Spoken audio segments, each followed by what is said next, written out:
Salut les amis, si vous apprenez le coréen, restez sur cette vidéo parce qu'aujourd'hui je vais vous parler de l'application Naver Dictionary. Alors Naver Dictionary, c'est un dictionnaire bien évidemment et je vous conseille de chercher vos mots dans cette application plutôt que Papago. Si c'est pour chercher un mot, parce qu'au moins vous avez la définition, etc.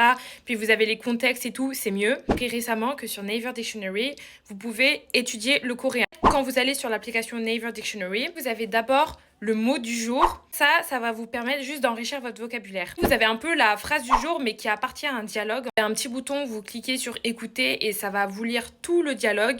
Vous avez d'abord une partie grammaire et puis après la petite liste de mots. Une fois que vous avez étudié un peu le texte, vous allez dans la partie questions. C'est décliné en 3 parties. Vous avez une partie, en fait, vous avez des carrés. En fait, il faut juste remettre la phrase dans l'ordre. Et après, vous avez une autre partie.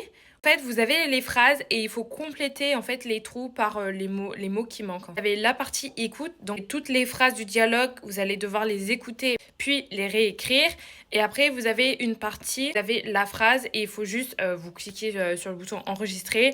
Donc ça, je trouve ça bien parce que de une, ça vous fait travailler tout ce qui est l'écoute, ça vous fait travailler la compréhension écrite, ça vous fait travailler la compréhension orale. Franchement, moi, je trouve que c'est gavé bien. Tous les jours, il y a une nouvelle leçon et en plus, donc vas-y, vous avez fini la leçon pour aujourd'hui parce que c'était gavé simple, etc.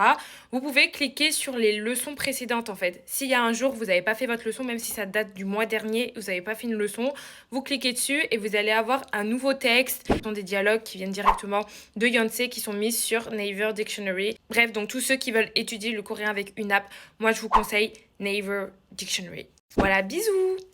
Et n'hésitez pas à vous abonner, très important.